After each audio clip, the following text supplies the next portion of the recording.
भारतीय राष्ट्रीय अकादमी से वैल्यू ऑफ वर्ड्स के वडोदरा चैप्टर, जो हिंदी चैप्टर है, वहाँ से एक बार पुनः नमस्कार। जो लोग हमारे साथ जुड़े हुए हैं उनको पुनः एक बार उनका स्वागत, और जो अभी नए जुड़ रहे हैं उनसे गुजारिश कि जुड़े रहिए और औरों को जोड़िए, क्योंकि बहुत ही ज़बरदस्त चर्चा और बड़ी ही जिसको कहते हैं इंटरेस्टिंग डिस्कशन वो चल रहे हैं, बहुत ही अब्जॉर्बिंग डिस्कशन चल रहे हैं। और आज का जो ये सत्र है, कहते हैं कि डेसर्ट जो होता है मीठा, वो हमेशा आखिर के लिए रखा जाता है। तो अभी तक हम लोगों ने जो डिस्कशन किए हैं, जो हम लोगों ने चर्चा करी है, वो चर्चा गद्य पर केंद्रित रही है। परंतु अब समय आ गया है कि हम कविता पर चर्चा करें, और कविता में भी जो सबसे खूबसूरत विधा है जिसको गज़ल कहते हैं, गज़ल का मतलब है अपनी प्रेमिका से बातें करना। तो जो सबसे नाजुक, सबसे कोमल, सबसे खूबसूरत विधा है साहित्य की, उसकी तरफ हम बढ़ते हैं। और हमारे साथ हैं मंच पर ममता किरण जी, और उनके साथ में चर्चा करने के लिए हमारे पास है अंजुम शर्मा। ममता किरण जी का गज़ल संग्रह, चर्चित गज़ल संग्रह है आंगन का शजर, शजर यानी पेड़। तो जो अपने आप में ये इसका जो शीर्षक है वही बहुत कुछ बयान करता है। और उनके साथ चर्चा करने के लिए अंजुम शर्मा हैं। अंजुम अभी तक इस पोडियम को संभाल रहे थे, पर वो अपने आप में एक लेखक हैं, एक पॉडकास्ट आर्टिस्ट हैं, एक बहुत अच्छे कवि हैं, और इतनी और हमारी जो साहित्य की यूथ ब्रिगेड है उसका प्रतिनिधित्व करते हैं। तो वो एक बहुत ही अच्छी चर्चा आपके सामने, बड़ी एब्जॉर्ब करने वाली चर्चा आपके सामने लेकर आ रहे हैं ममता जी के साथ। तो मैं अब ये मंच उनको सौंपता हूँ। अंजुम और ममता जी, आप आंगन का शजर पे आपकी चर्चा सुनने के लिए हम सब बेताब। बहुत शुक्रिया गौरव सर। मेरे साथ में ममता किरण जी हैं। ये मेरे लिए बहुत अच्छी बात और बहुत सौभाग्य की बात इसलिए है कि मैंने अब तक बहुत स्त्री लेखिकाओं से बात की है। लेखिका स्त्री दोनों एक साथ शब्द यूज़ नहीं करने चाहिए, मुझे कई बार टोका गया हूँ, लेकिन वो आदत में शुमार है।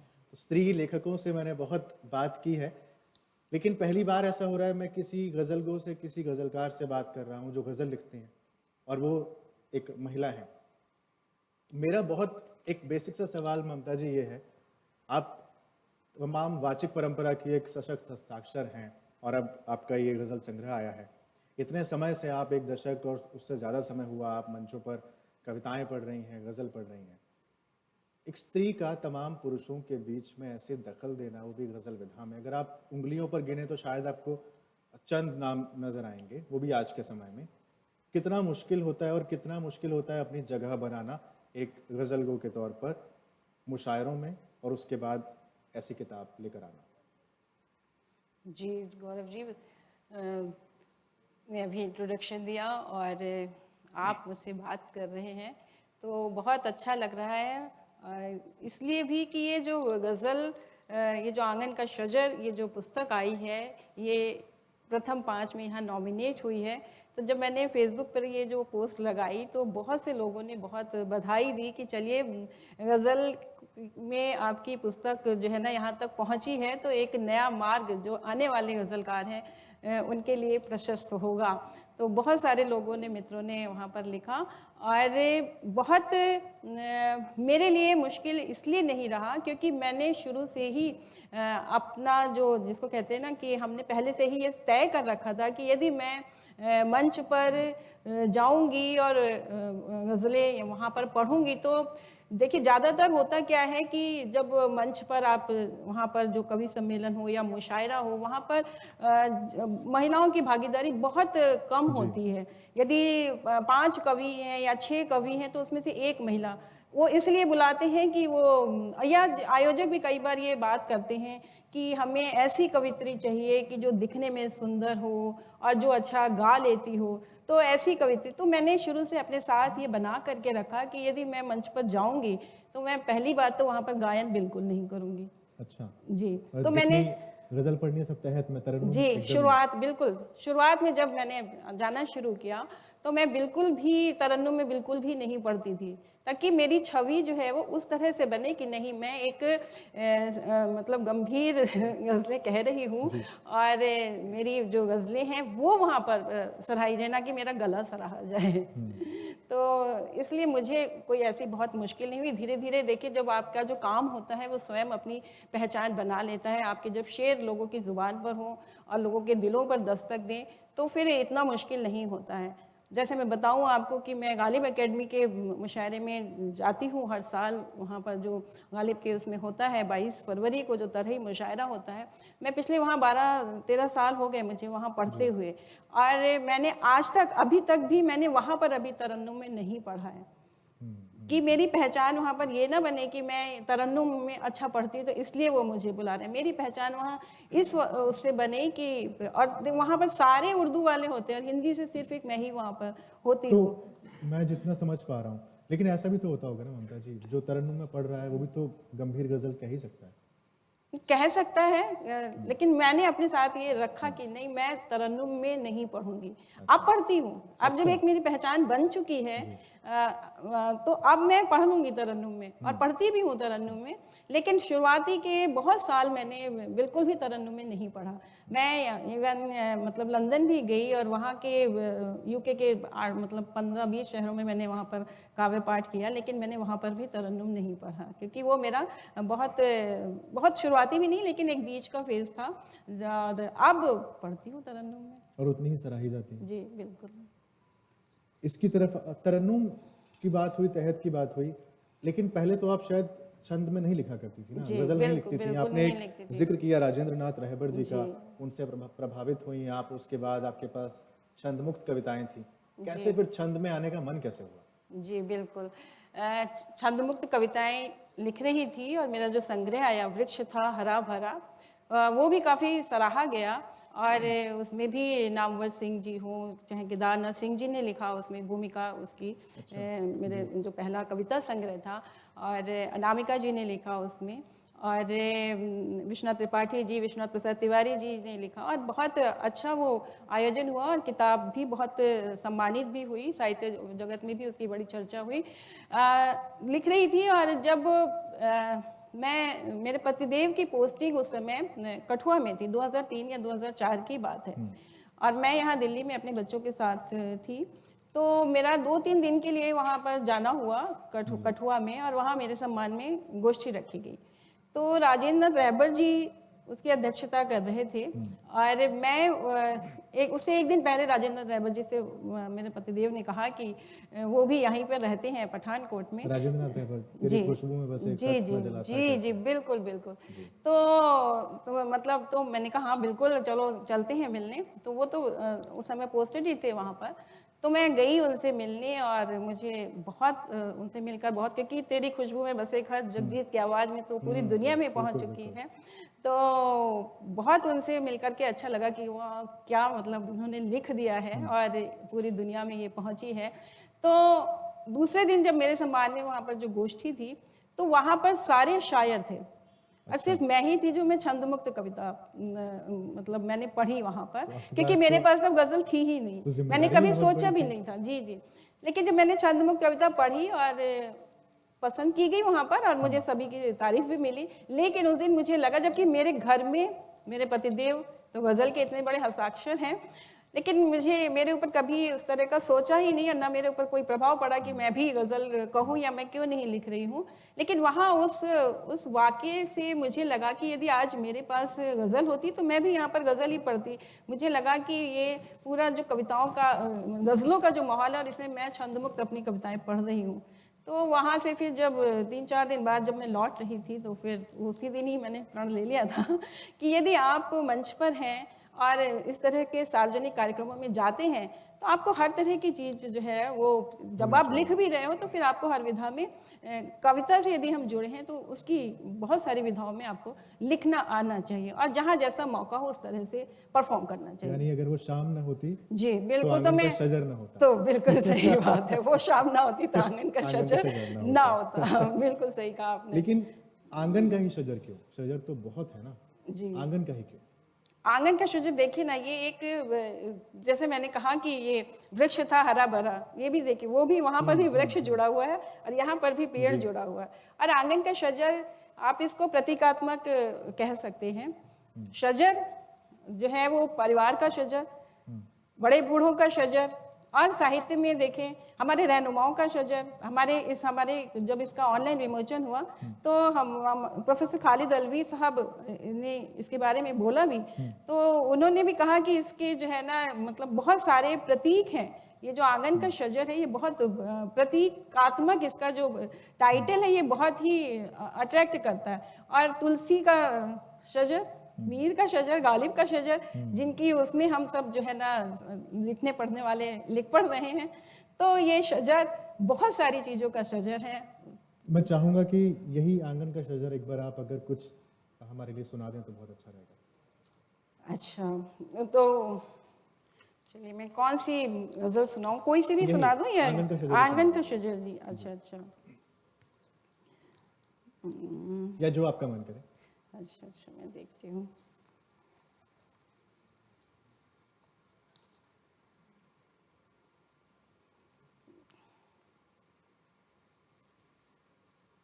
जी, ये गालिब की ज़मीन पर ही है और ये पहली बार मैंने गालिब एकेडमी में जब ये जो मुझे तरही मिसरा मिला तो यही वाली गज़ल थी और इसी पर मैंने लिखा, तो यही मैं सुनाती हूँ आपको कि अपने बचपन का सफ़र याद आया, कि अपने बचपन का सफ़र याद आया, मुझको परियों का नगर याद आया। कि अपने बचपन का सफ़र याद आया, मुझको परियों का नगर याद आया। और कोई पत्ता ना हिले जिसके बिना, कि कोई पत्ता ना हिले जिसके बिना रब वही शामो सहर याद आया। कि रब वही शामो सहर याद आया। अरे फिर देखिए शेर सुनिए, कि इतना शातिर वो हुआ है कैसे, कि इतना शातिर वो हुआ है कैसे, है सियासत का असर याद आया। कि इतना शातिर वो हुआ है कैसे, है सियासत का असर याद आया। और क्यों वही रोज है हर सुर्खी में, कि क्यों वही रोज है हर सुर्खी में, है यही उसका हुनर याद आया। कि है यही उसका हुनर याद आया। और शेर सुनिए, कि मेरा अपना, महिलाओं की तरफ से, आधी आबादी की तरफ से, कि मेरा अपना जो कभी था ही नहीं, कि मेरा अपना जो कभी था ही नहीं, क्यों मुझे आज वो घर याद आया। क्या बात है, वाह। कि मेरा अपना जो कभी था ही नहीं, क्यों मुझे आज वो घर याद आया। और शेर सुनिएगा, कि मोड़ वो उम्र का आया है जहाँ, कि मोड़ वो उम्र का आया है जहाँ, अब जुदा होने का डर याद क्या आया। बात है, वाह वाह, बहुत खूबसूरत। कि मोड़ वो उम्र का आया है जहाँ, अब जुदा होने का डर याद आया। और फिर लगा हाथ है माँ का सर पर, कि फिर लगा हाथ है माँ का सर पर, फिर वही दीदे तर याद आया। ये गालिब का मिसरा है, इसमें मैंने गिरह लगाई कि फिर लगा हाथ है माँ का सर पर, फिर वही दीदे तर याद आया। और जिसकी छाया में सभी खुश थे किरण, कि जिसकी छाया में सभी खुश थे किरण, घर के आंगन का शजर याद आया। क्या बात है, वाह वाह। कि जिसकी छाया में सभी खुश थे किरण, घर के आंगन का शजर याद आया। ममता जी, आपकी जो ये गज़ल, आपने कहा गालिब की ज़मीन पर आपने गज़ल लिखी। बहुत लोग गालिब की ज़मीन पर, मीर की ज़मीन पर गज़लें लिखते हैं, गीत बहुत सारे लिखे जाते हैं जिसमें हम उर्दू के, फ़ारसी के शब्दों का खूब धड़ल्ले से प्रयोग करते हैं। लेकिन आपकी गज़लों में कहीं कहीं मुझे बिल्कुल जो संस्कृतनिष्ठ शब्द हैं वो मुझे कहीं कहीं नज़र आए। एक तो हिंदी में गज़ल परंपरा बहुत कम है, बहुत कम ऐसे शायर हैं, अगर आप नाम लेंगे तो बहुत कम ऐसे लोग हैं जो बचते हैं।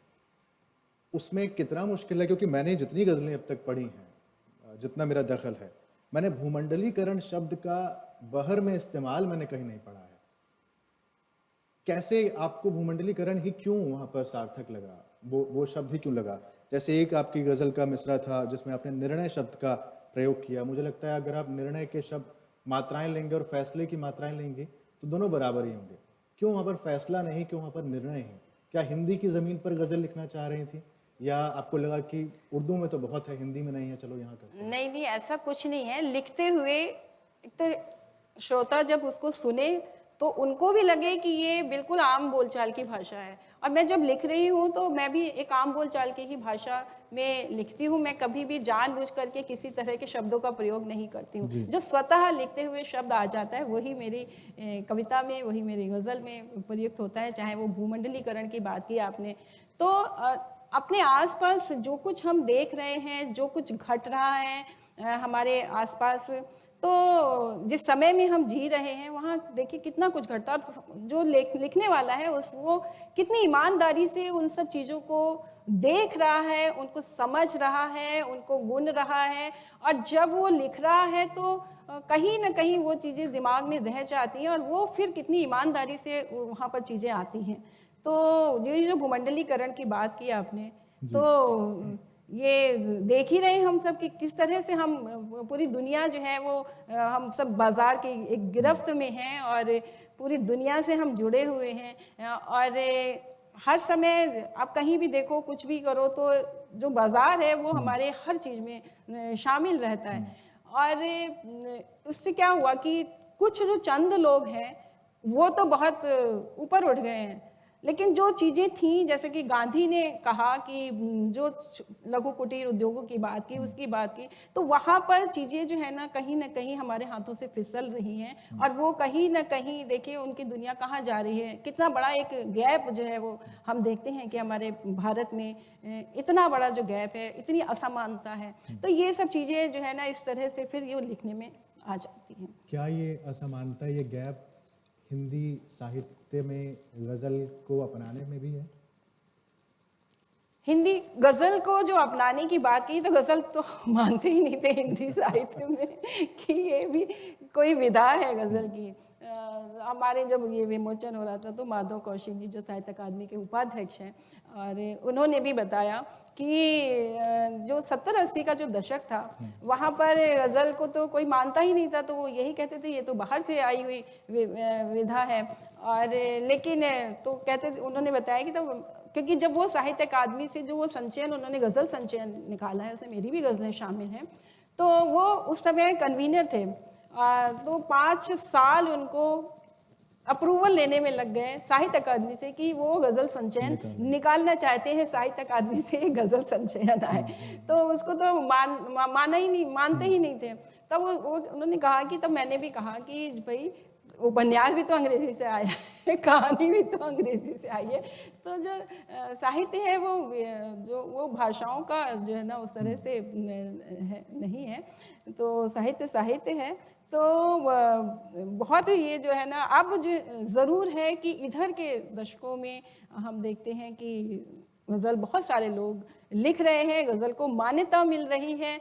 और जैसे कि अभी मुझे उत्तर प्रदेश हिंदी संस्थान से भी जो है ना इस किताब को पुरस्कृत किया गया है, और वहाँ पर समस्त विधाओं में जो एक कैटेगरी थी महिला साहित्यकारों की, तो उसमें ये गज़ल संग्रह ऊपर आया है। तो ये एक बहुत बड़ी बात है कि गज़ल को इस तरह से, क्योंकि गज़ल के लिए अलग जो विधा है उसमें अलग से सम्मान दिया जाता है, लेकिन इस तरह से सभी जो कैटेगरीज हैं उनमें किस एक ये गज़ल का जो संकलन है ये ऊपर आया है और इसको पुरस्कृत किया गया। तो ये एक बड़ी बात है गज़ल के लिए। अच्छा, जब यूथ को हम अट्रैक्ट करने की बात करते हैं, गज़ल का एक पूरा दौर है, बहुत सारे ऐसे शायर हैं जिनकी गज़लों के मीम्स बनते हैं इंस्टाग्राम पे, फेसबुक पर। लोग, जब टिकटॉक का ज़माना था तो बैन हो चुका है, लोग उस मतले को, उस मिसरे को दोहराया करते थे अपनी अपनी आवाज़ में, अलग अलग शायरों के। आपको लगता है कि हमें उनकी भाषा में जाकर लिखना चाहिए जो वो मांग कर रहे हैं, डिमांड कर रहे हैं? क्योंकि अल्टीमेटली आने वाली जो पीढ़ी है वो किस कविता को पढ़ रही है, किस गज़ल को पढ़ना चाहती है, कैसा साहित्य चाहती है? हमें उनको बदलना चाहिए अपनी तरफ खींचने के लिए, या हमें उनकी तरफ खींच कर जाना चाहिए? नहीं, हमें उनकी तरफ खींच के हम तब जाएंगे कि हमारी बात जो कि हम जो लिख रहे हैं वो उन तक पहुंचे, वो उस भाषा में हो जो उनको समझ में आए। क्योंकि आप इतना जटिल लिखोगे, इतना क्लिष्ट लिखोगे तो जाहिर सी बात है कि वो नहीं पढ़ेंगे, वो नहीं समझेंगे।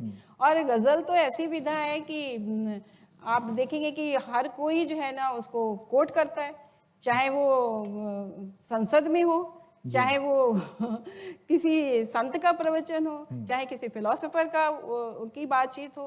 तो ये इसकी जो कोटेबिलिटी है वो बहुत बड़ी है। तो आप जो कुछ लिख रहे हैं वो ऐसा लिखें कि उनकी जुबान पे चढ़ जाए वो बात, और तभी वो उसकी तरफ अट्रैक्ट होंगे।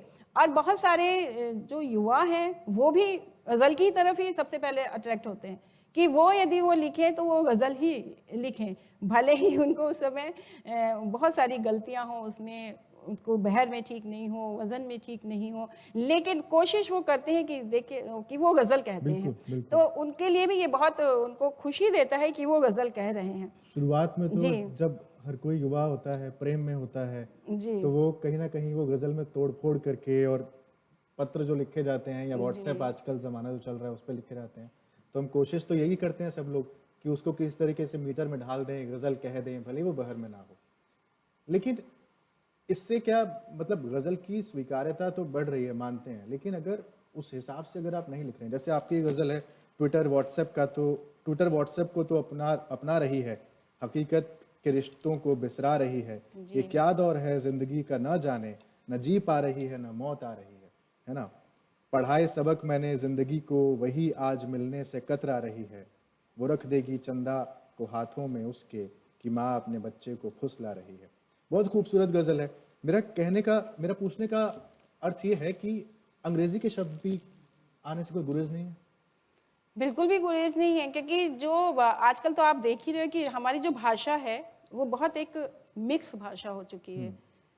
और आप चाहे अखबार उठा के देख लो, चाहे वो मैगजीन उठा के देख लो, उस जो साहित्य है वहाँ पर ये जो आम बोलचाल की जो भाषा है, जो हमारे युवा जो बोल रहा है, यदि आप उसकी बोलचाल में उसको पढ़ने को मिलेगा तभी तो वो उसकी तरफ अट्रैक्ट होगा। और अंग्रेजी के बहुत आजकल तो काफी आप अंग्रेजी का पूरे बना लेते हैं। आपने ऐसी भी गजलें पढ़ी होंगी। और गजल आजकल जो है वो पूरे सभी भाषाओं में लिखी जा रही है, संस्कृत में लिखी जा रही है, अंग्रेजी में लिखी जा रही है, और इतना गजल की स्वीकार्यता बढ़ रही है कि कोई भाषा बची ही नहीं है जिसमें गजल ना कही जा रही हो। लेकिन एक यहाँ पर बात ये भी है कि आप जो गज़लें लिख रही हैं उनका राजनीतिक और सामाजिक सरोकार बहुत ज़्यादा है। वो ऐसा नहीं है कि मैं कहूँ कि मैं प्रेम में पढ़कर किसी को देखकर मैं गज़ल कह रहा हूँ। तो वो जो जदीद शायरी एक समय में बहुत से लोगों ने वो जो ज़मीन तोड़ी थी कि आप अपने प्रेमी प्रेमिका से बात करते हुए ही गज़ल लिख सकते हैं, इसमें बशीर बद्र बड़ा नाम है, फैज़ अहमद फैज़ तो खैर हैं ही एक आला मकाम शायर हैं। बहुत से लोगों ने इस ज़मीन को तोड़ा, लेकिन महिलाओं में आपको लगता है कि ये जब महिला कवयित्री या महिला उपन्यासकार या महिला कहानीकार और अब आप गज़ल लिखती हैं, आपको लगता है कि राजनीति की समझ पे जहाँ बात आती है वहाँ 4 कदम महिलाएं पीछे हट जाती हैं, वहाँ दखल उनका उतना ज़्यादा हो नहीं पाता। मैं ये बात इसलिए भी पूछ रहा हूँ क्योंकि मैंने एक बार प्रसार भारती के जो पूर्व अध्यक्ष हैं, मैंने उनका इंटरव्यू किया था, तो उन्होंने ये बात कोट करते हुए कही थी कि उनको समय नहीं है ना, समझ नहीं है ना उनकी उतनी, तो वो नहीं लिखती हैं। जिसकी समझ है वो लिख रहा है, मैंने लिखा, बाकी उन्होंने नहीं लिखा। तो मैं इसलिए भी पूछ रहा हूँ कि क्या वहाँ पर हम 4 कदम पीछे हट जाते हैं? आप तमाम फेसबुक, ट्विटर, व्हाट्सएप पर जाएं तो आप हर चीज़ में दखल होता है आधी आबादी का, लेकिन क्या ये वाकई में सच है? आपकी शायरी पढ़ते हुए तो मुझे ऐसा नहीं लगा, ऐसा नहीं है। लेकिन अगर मैं पूरा आप जिस आधी आबादी को यदि आधी आबादी अपने आसपास से अवेयर है, उसकी चौकस निगाह रहती है कि समाज में क्या घट रहा है, चाहे वो राजनीति हो, चाहे वो समाज में हो, चाहे देश में हो, चाहे दुनिया में हो, चाहे परिवार में, यदि उसकी एक तीखी नज़र, एक पैनी नज़र अपने आसपास घटने वाली घटनाओं पर है, राजनीति में भी, तो वो ज़रूर इसको जो है ना आप क्योंकि जब आप जो भी आप लिख रहे हैं वो और जो सोच रहे हैं ये सब जो नज़रें आपकी इन सब चीज़ों पर हैं तो आपके लेखन में वो चीज़ें आएंगी ही आएंगी। ऐसा नहीं है कि उनकी जो समझ नहीं होती, हो सकता है कि वो महिलाएं उस नज़रिए से ना देख रही हों या वो उतना अपना जो दायरा है उसको विस्तृत ना करना चाह रही हों, वो सिर्फ उतने ही में ही सीमित रहना चाहती हूँ, ये हो सकता है। मैं चाहूंगा एक कोई उदाहरण देखिए, आप ऐसे ही कोई गजल हमको सुनाए तो। इस सुना संदर्भ देती हूँ जी। घर तो कायम है मगर घर की वो तस्वीर नहीं। घरों में देखिए आप किस तरह से आजकल जो परिवार टूट रहे हैं और संयुक्त परिवार में हम रहते थे, तो अब क्या हो गया है घरों में कि घर तो कायम है मगर घर की वो तस्वीर नहीं, घर के रिश्तों में मोहब्बत की वो तासीर नहीं। और जैसे भारत का शहीदों ने था देखा सपना, कि जैसे भारत का शहीदों ने था देखा सपना, ये जो भारत है ये उस ख्वाब की ताबीर नहीं, कि ये जो भारत है ये उस ख्वाब की ताबीर नहीं। और सुनिएगा कि एक रोटी को चुराने की मुकर्रर है सज़ा, कि एक रोटी को चुराने की मुकर्रर है सज़ा, मुल्क जो लूट लो उसकी कोई ताज़ीर नहीं। क्या बात है। कि एक रोटी को चुराने की मुकर्रर है सज़ा, मुल्क जो लूट लो उसकी कोई ताज़ीर नहीं। और कितने दिन राज करोगे जो इसे बांटोगे, कि कितने दिन राज करोगे जो इसे बांटोगे, मुल्क सबका है कोई आपकी जागीर नहीं। क्या बात है। कि मुल्क सबका है कोई आपकी जागीर नहीं। और दिन ब दिन बढ़ते ही जाते हैं यहाँ पर रावण। हम सब आए दिन देखते हैं कि दिन ब दिन बढ़ते ही जाते हैं यहाँ पर रावण, राम के हाथ में लगता है कोई तीर नहीं। क्या बात है। कि राम के हाथ में लगता है कोई तीर नहीं। और एक गज़ल के 3-4 शेर और सुनाती हूँ। और ये सुनिएगा कि जादू हवा, पूरे दुनिया में आप देखिए कि आज किस तरह की स्थितियां हैं कि जादू हवा बसंत की, इसमें तो जो शेर मतलब जब लिखा था तब तो ऐसा था कि जादू हवा बसंत की कुछ ऐसा कर गई। तो अब मैंने इसको यूं पढ़ती हूं मैं कि जादू हवा वसंत की क्या ऐसा कर गई, गुलशन के सारे फूलों की रंगत बिगड़ गई। क्या बात है। कि गुलशन के सारे फूलों की रंगत बिगड़ गई। और कच्चा मकान, देखिए इशारों में बात कि कच्चा मकान तो ऊंची इमारत में ढल गया, कि कच्चा मकान तो ऊंची इमारत में ढल गया, आंगन में वो जो रहती थी चिड़िया किधर गई। वाह। कि आंगन में वो जो रहती थी चिड़िया किधर गई। और शेर सुनिए कि पूरी तरह से खिल भी न पाई थी जो कली, कि पूरी तरह से खिल भी न पाई थी जो कली, कुछ वहशियों के हाथ कुचल कर वो मर गई। क्या बात है। कि कुछ वहशियों के हाथ कुचल कर वो मर गई। और अब तक करोड़ों लोगों को रोटी नहीं नसीब। अभी जो सर्वे हुआ है तो उसमें भारत जो है वो 116 देशों का जो सर्वे हुआ 101 नंबर पे है कि अब तक करोड़ों लोगों को रोटी नहीं नसीब, जो रहनुमा है उनकी तिजोरी तो भर गई। कि जो रहनुमा है उनकी तिजोरी तो भर गई।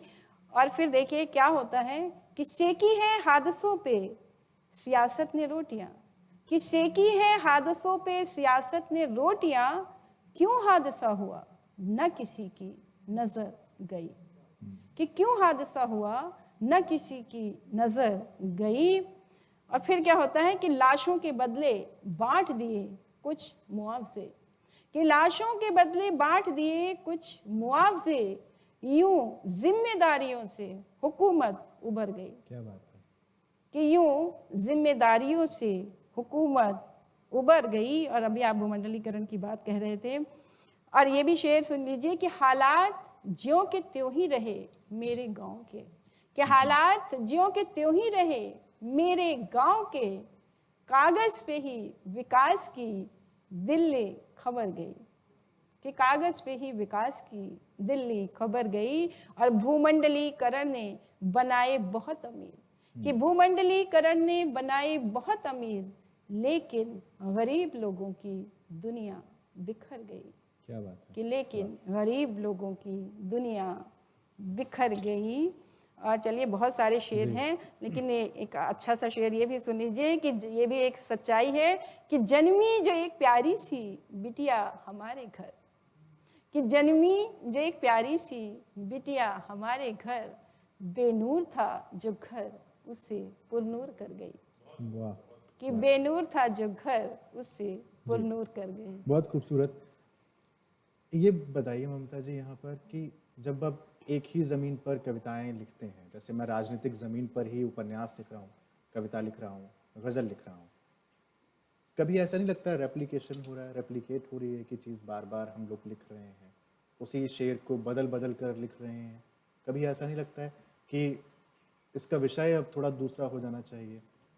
जैसे आपने ग्लोबल हंगर इंडेक्स वाली जो बात अभी उठाई, एक भूख वाली बात उठाई, भूमंडलीकरण की बात उठाई, तो कैसे उसको फिर आप डिफरेंशिएट करती हैं, अलग कैसे कर पाती हैं उस चीज़ को बार बार कहने में? क्या केवल भाषा के लेवल पर नहीं अलग नहीं, होता है? बार बार एक ही चीज आपको नहीं मिलेगी, ज्यादातर तो नहीं ही मिलेगी कि एक ही बात को हम बार बार, एक ही बात को आप बार बार कहे जा रहे हैं, और ये बहुत से लोग कहते आ रहे हैं, तो फिर आपकी उसमें और दूसरे में अंतर क्या रहा, है ना? तो बात तो तब है कि जब आप उसको नए संदर्भों में, नई कहन के साथ, नई दृष्टि से आप किसी बात को कह रहे हैं, तभी तो आप जो है ना भीड़ से अलग हट करके खड़े होंगे ना। जी। क्यों गजल में आपका, मैंने पूरा संग्रह पढ़ा, मुझे एक या दो जगह ही एक ऐसे एलिमेंट्स दिखाई दिए जहाँ पर हमको हल्की फुल्की हंसी आती है। जैसे होली वाली एक इसमें बात आई थी, टोली बहुओं की टोली, ऐसा कुछ एक शेर था, मुझे अभी सब बेटे बहुओं की कहाँ होता है आजकल, हाँ, सब तो अलग अलग हैं कि तो सब बेटे बहुओं की टोली आई है, कई बरस में ऐसी होली आई है। तो क्यों वो फन एलिमेंट जो होता है जिसमें आप दूसरे के चेहरे पे हंसी भी लेकर आएं, एक पॉजिटिव नोट भी दिखाएं, क्यों गजल में ये चीजें बहुत कम होती जा रही हैं? क्या उन्हें सीरियसली लिया नहीं जाता इसलिए, या फिर हमें लगता है कि इससे एक्सेप्टेंस कम मिलेगी, अगर हम कमियां ज्यादा दिखाएंगे उससे एक्सेप्टेंस ज्यादा मिलेगी, ऐसा कुछ होता है?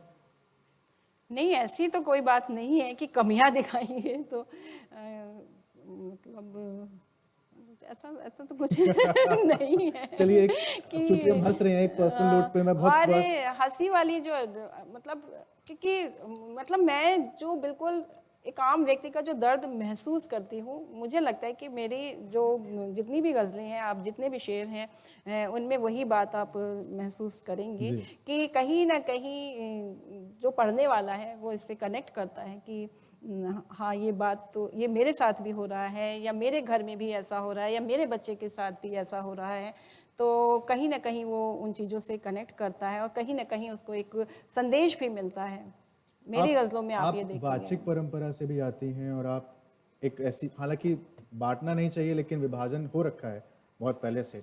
वो समय अलग था जब दिनकर और बच्चन और तमाम लोगों को हम मंच पर भी सुन लिया करते थे, और कोई ऐसा एक खाका नहीं खींचते थे कि आप अकादमिक कवि हैं तो आप मंच के कवि हैं, ऐसा हम लोग नहीं करते थे।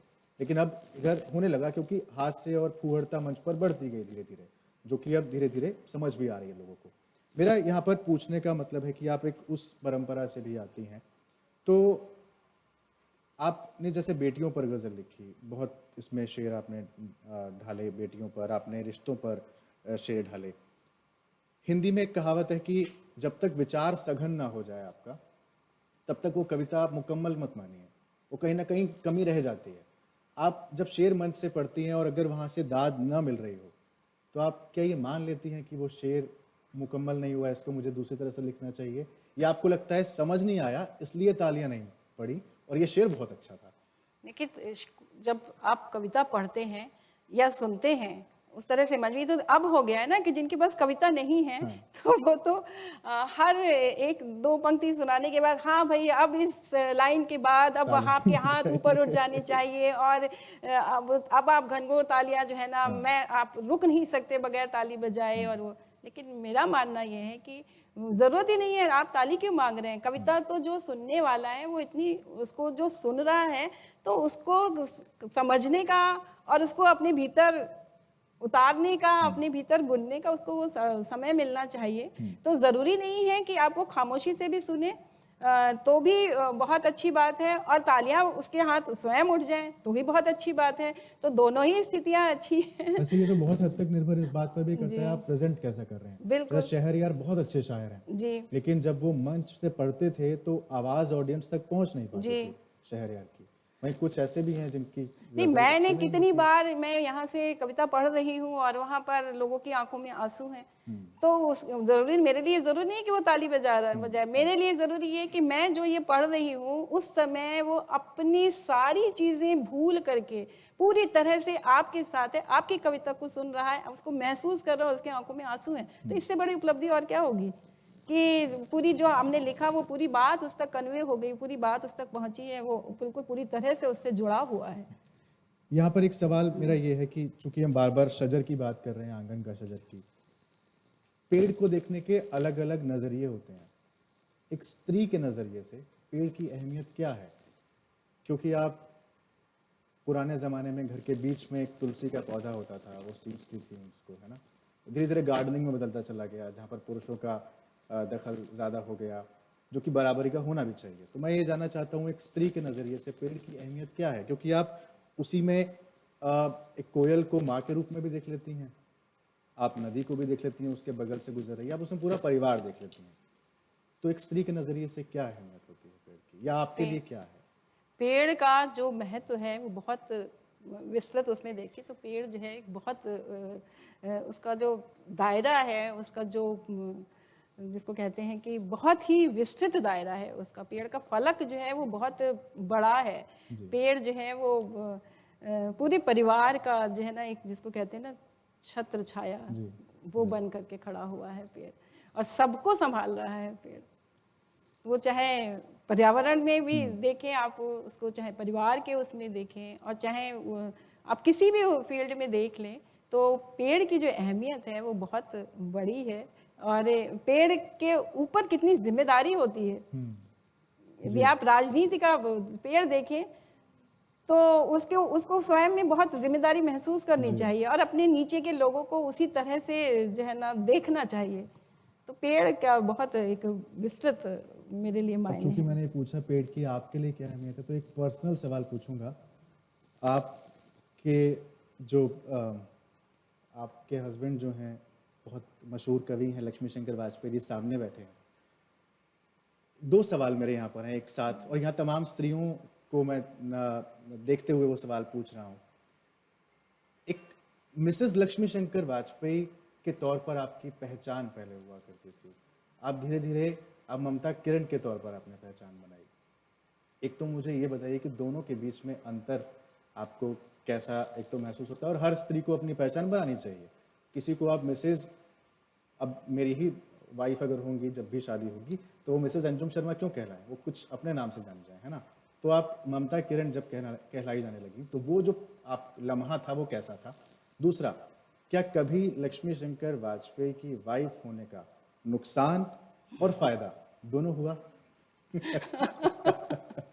जी देखिए, एक तो पहली बात तो मैंने कभी भी नहीं चाहा, जब मेरी शादी भी नहीं हुई थी तब भी मैंने नहीं चाहा था कि मैं किसी की सिर्फ मिसेस बनकर ही रह जाऊं। जी। मैंने शुरुआत से ही सोचा था कि मेरी इस दुनिया में, आप किसी की पत्नी हैं, किसी की बेटी हैं, किसी की माँ हैं, वो तो हमारे अलग अलग जो दायित्व हैं, और हम बहुत सारी, जैसे कि अभी वो भी कह रही थी कि हम बहुत सारी जिंदगियां जीते हैं, तो वो तो हम रहे, लेकिन अपनी पहचान मेरी होनी चाहिए।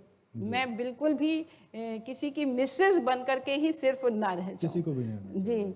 और जो लोग भी सुन रहे हैं मैं उनको भी यही कहना चाहूँगी कि होता है कि एक आपके जीवन का जब शादी होती है तो बहुत सारे वर्ष आपके बीत जाते हैं परिवार को संभालने में, नए व्यक्ति के साथ आप जुड़ते हैं, आपकी गृहस्थी बसती है, बच्चे होते हैं, तो बहुत सारे वर्ष उसमें चले जाते हैं, और आपका भूल ही जाते हो कि आपका भी कोई अपना वजूद था, और अब आप सिर्फ यही जो है ना माँ और पत्नी और यही बन करके रह जाते हैं।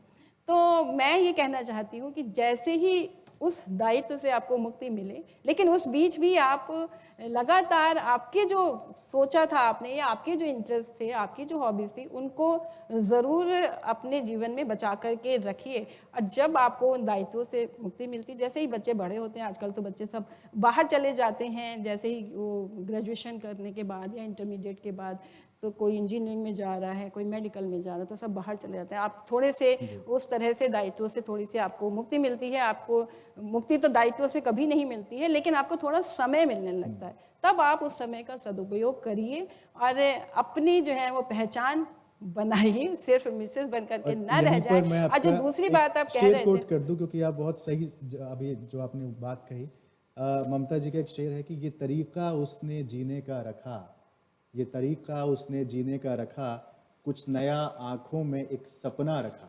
तो वो जो नया सपना आपने रखा था, जो आप सपना पुराना रहा होगा लेकिन नए तरीके से जब आपने जिया, ये उसी का फल है कि मेरे हाथ में आंगन का शजर है, और वो शाम ना होती तो आंगन का शजर ना होता। ये तो मैं हमेशा कहूंगा। और मेरा तो जो दूसरा सवाल जी, तो जो दूसरा सवाल आप पूछ रहे थे तो नुकसान तो बहुत हुआ है। एक आध बता भी दीजिए। तो मैं भी, चूंकि मैंने भी अपना करियर फिर जब एक तो मैंने वैसे बताऊं तो मैंने बहुत स्ट्रगल किया है। मैंने वाजपेयी जी का कभी भी सहारा नहीं लिया। मैंने दिल्ली की सड़कों में, दिल्ली की बसों में अपने तरीके से अपना रास्ता ढूंढा है और अपनी तरीके से, और कहीं भी मैं जाती भी थी, यदि मेरे से कोई पूछता भी था कि आपके पति क्या करते हैं, बच्चे क्या हैं, तो मैं उनको यही कहती थी कि मेरे पति गवर्नमेंट सर्विस में है। मैंने कभी किसी को ये नहीं बताया कि मेरे पति ऑल इंडिया रेडियो में काम करते हैं। तो वो भले ही बाद में, हालांकि आज भी बहुत से लोगों को नहीं पता है कि हम पति पत्नी हैं।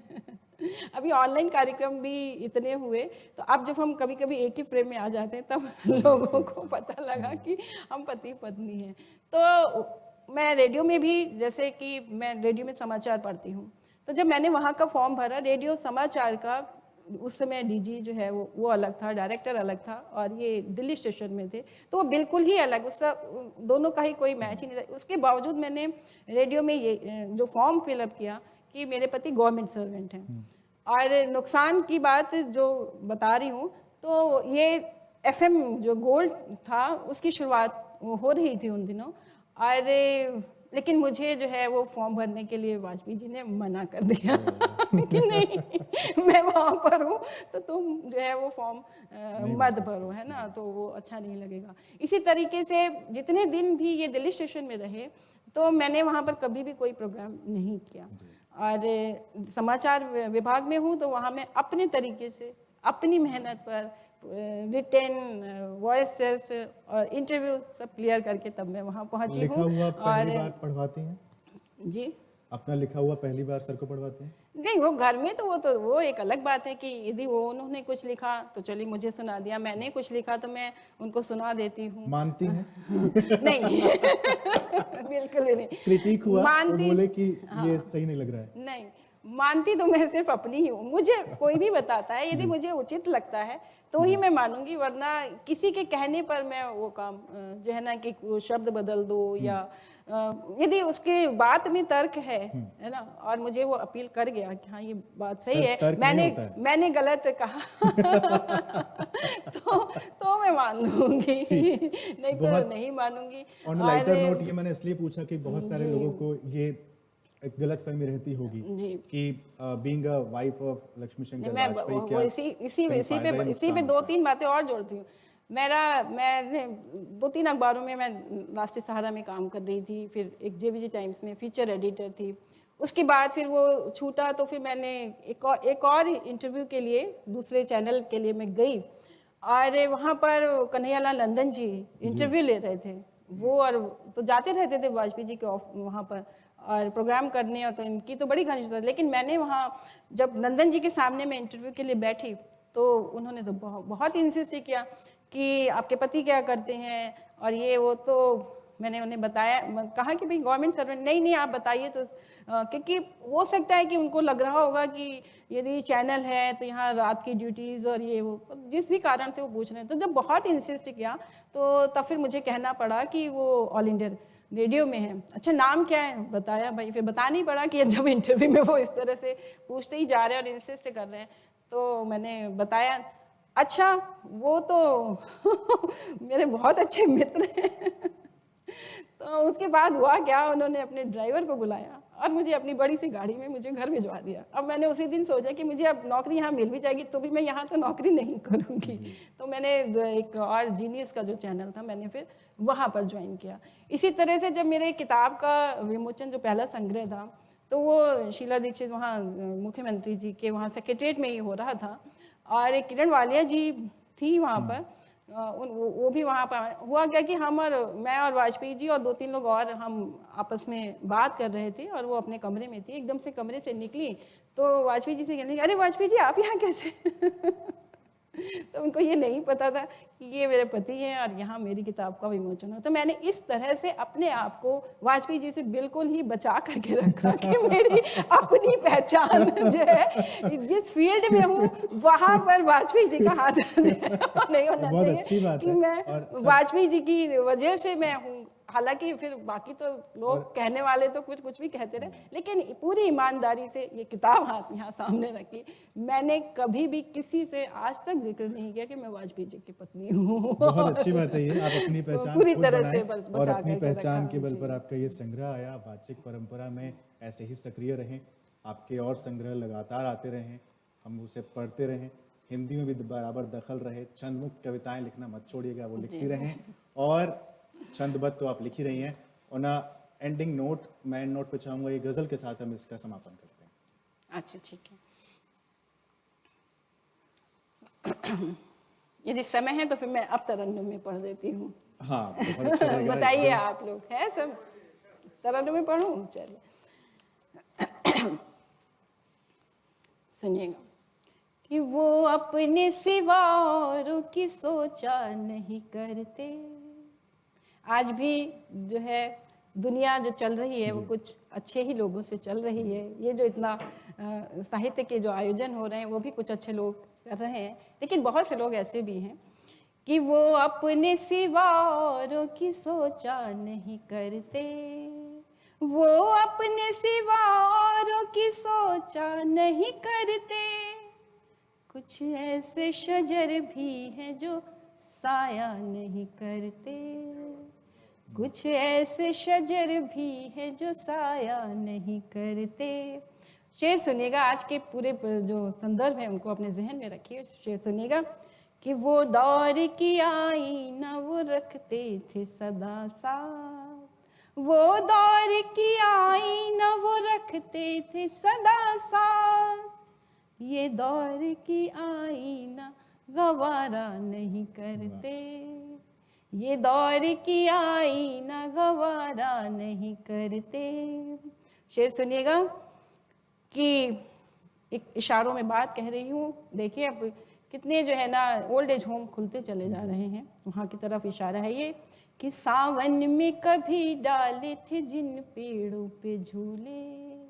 सावन में कभी डाले थे जिन पेड़ों पे झूले।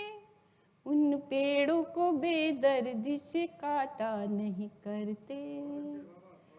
ये शुक्रिया कि उन पेड़ों को बेदर्दी से काटा नहीं करते। शेर सुनिए कि हम पर्दा नशीनी के तरफदार हैं फिर भी। हम पर्दा नशीनी के तरफदार हैं फिर भी। आँखों में हया रखते हैं पर्दा नहीं करते। बहुत अच्छा, बहुत अच्छा। शुक्रिया कि आँखों में हया रखते हैं पर्दा नहीं करते। और कुछ लोग बहुत शिकायतें ही करते जाते हैं, तो उनसे मैं कहना चाहती हूँ कि खुशबू तो बिखरने से कभी रुक नहीं सकती। खुशबू तो बिखरने से कभी रुक नहीं सकती। हर वक्त हवाओं का ही शिकवा नहीं करते। कि हर वक्त हवाओं का ही शिकवा नहीं करते। और शेर सुनिए, कुछ लोग बहुत सोच विचार करते हैं, तो मैं कहना चाहती हूँ कि सोचो न किसी काम में क्या सोचेगा कोई। सोचो न किसी काम में क्या सोचेगा कोई। हो काम अगर अच्छा तो झिझका नहीं करते। कि हो काम अगर अच्छा तो झिझका नहीं करते। और फिर ये अलग रंग का शेर कि आज का जो वो परिदृश्य है उसे देखिए कि खुश रंग गुलाबों पे ही रखते हैं नजर वो, खुश रंग गुलाबों पे ही रखते हैं नजर वो, मुरझाते हुए फूलों की परवाह नहीं करते, कि मुरझाते हुए फूलों की परवाह नहीं करते। और शेर सुनिए कि तकरीर में ही जोश दिखाते हैं ये नेता, तकरीर में ही जोश दिखाते हैं ये नेता, सरहद पे तो बेटों को ये भेजा नहीं करते, कि सरहद पे तो बेटों को ये भेजा नहीं करते। और शेर सुनिए कि माँ बाप का साया जो उठा सर से हमारे, माँ बाप का साया जो उठा सर से हमारे, अब कौन दिलासा दे की चिंता नहीं करते, अब कौन दिलासा दे की चिंता नहीं करते। और अंतिम शेर पढ़ रही हूँ, सुनिएगा कि चोरों के किरण ठाठ है इस दौर में देखो, चोरों के किरण ठाठ है इस दौर में देखो, मौके के लिए रात को ताका नहीं करते, मौके के लिए रात को ताका नहीं करते, वो अपने सिवा औरों की सोचा नहीं करते, कुछ ऐसे शजर भी है जो साया नहीं करते। बहुत बहुत शुक्रिया ममता जी, बहुत धन्यवाद। आपकी कविताओं में ममता बनी रहे, उसकी किरणें फैलती रहें और आप अपनी गज़ल से ऐसे ही रिश्तों को, बाज़ार को, राजनीति को, सामाजिक सरोकारों को नापती रहें। बहुत बहुत शुक्रिया, आपने हमारे इस कार्यक्रम में शिरकत की। आंगन का शजर के लिए एक बार बहुत बहुत बधाई। बहुत धन्यवाद। जिन्होंने नहीं पढ़ी हो पढ़ सकते हैं, अलग अलग रंग के शेर इसमें मिलेंगे आपको। किताब घर प्रकाशन से आई है आंगन का शजर। बहुत बहुत शुक्रिया। बहुत धन्यवाद आपका भी। धन्यवाद ममता जी और अंजुम, बहुत ही सारगर्भित, और जैसा मैंने कहा कि dessert is saved for the last, जो सबसे मीठी चीज़ होती है उसको अंत के लिए बचा के रखा जाता है। और निहायत ही खूबसूरत गज़ल आपने कही, उससे मीठा यहाँ पे कुछ था भी नहीं, तो उसको अंत में ही सुनाया गया, यही बेहतर है। और आज हमारा जो आज के सत्र हैं,